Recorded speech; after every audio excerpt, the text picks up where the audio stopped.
Hello everyone, today I'm going to do a basic rundown of the history and the future while also looking at the present of the present, which is, if you don't know what present means, it's like the time now of the West Coast Main Line. So yeah, I hope you enjoy and I hope you found this helpful and thanks for watching this. Between 1837 and 1849, the West Coast Main Line was founded. And ever since then, it has stood out to be the busiest train line in the UK, which is also my local line and gets really good trains. I used to have steam trains run on it at the time, and it was doing really successful back then, even though it was just an ordinary line. And around the 1930s, maybe 1932 to 1934, diesel trains started running, and it reached the West Coast Main Line later on. It was around in the 1950s or the 1960s when they started adding diesel trains to the West Coast Main Line. On the 8th of August 1963, a horrific accident at Cheddington happened, where robbers at Cheddington, and they stole over 2 million, which would have been around 60 million plus at the time now, and sadly the driver passed away. And one of them wasn't found, the mastermind between all of this, but the rest of the crew was found and arrested.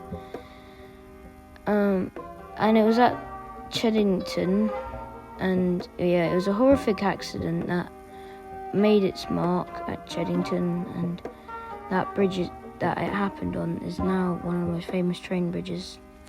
Oh, and also electric trains were in the West Coast Main Line in like 1959 to 1974, I think. And that's when electric trains were onto the line, which made their mark along with the diesel trains. In the 1980s, the West Coast Main Line experienced more significant modernisation that made the line a bit more modern and it helped with the passenger's journey and other things like that. So it made the passengers have better journeys on their West Coast Main Line trip. And by the way, the line is 400 miles between London Euston and Glasgow Central, or even Edinburgh Waverley sometimes, but Glasgow Central is the usual one. The HST was running at the time. I think it was on the West Coast Main Line, along with this train called the APT, which has been the new modernisation feature of the West Coast Main Line. The APT is the Class 370. It's designed to tilt and make your journey a bit better. Well, the passengers experienced horrible journeys of it due to the intense tilting, so they had to take it out for service not soon later on. And then a new train called the Pendolino was on the block, or the Class 390. Now this train was set to run on the West Coast Main Line.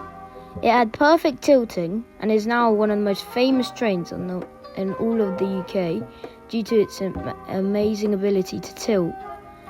It has awesome tilt. I'd recommend going to Burco to see it tilt really good.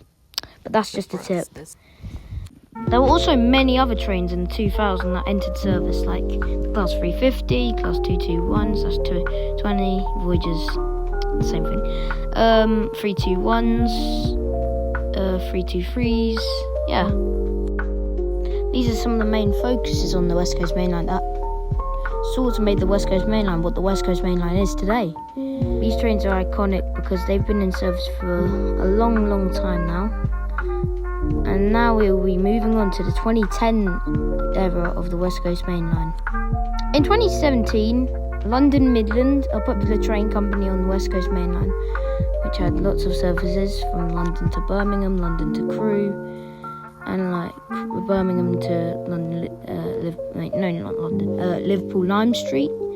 Yeah, they were being taken over by London North Western Railway and West Midlands Railway, which they are two operators now. That West Midlands Railway usually runs across Birmingham nowadays, and on the other hand, London North Western Railway runs long distance services from London to Birmingham, London to Crewe, Birmingham to London Liverpool Street, while West Midlands just goes around Birmingham.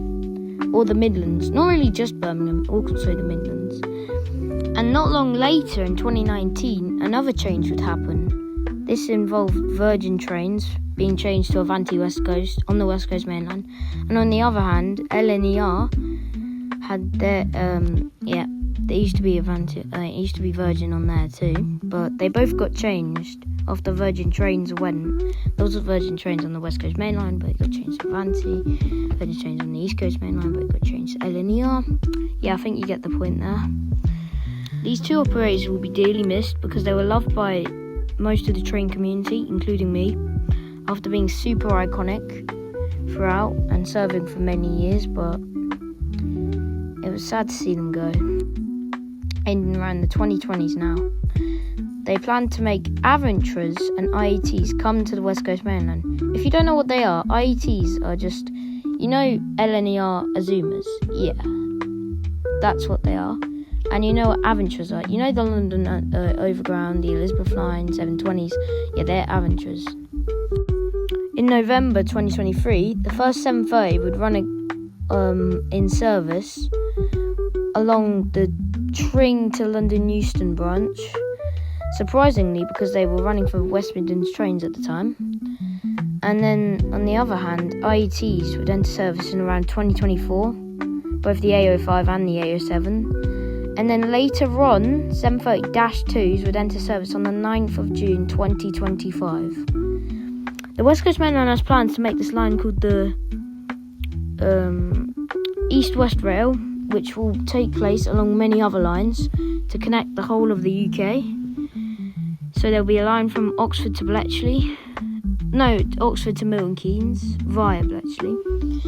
And also the Marston Vale line is a thing, and it goes from Bedford to Bletchley. Yeah. And that is a brief history of the West Coast Main Line, and I hope you enjoyed and I hope you found it helpful. So yeah, thanks for watching everyone. That was an early birthday special by me. My birthday's tomorrow and I'll release lots of specials for it. But yeah, take care everyone and thanks for watching. Oh yeah, I forgot to mention 319's worked on the West Coast Main Line but retired in 2023.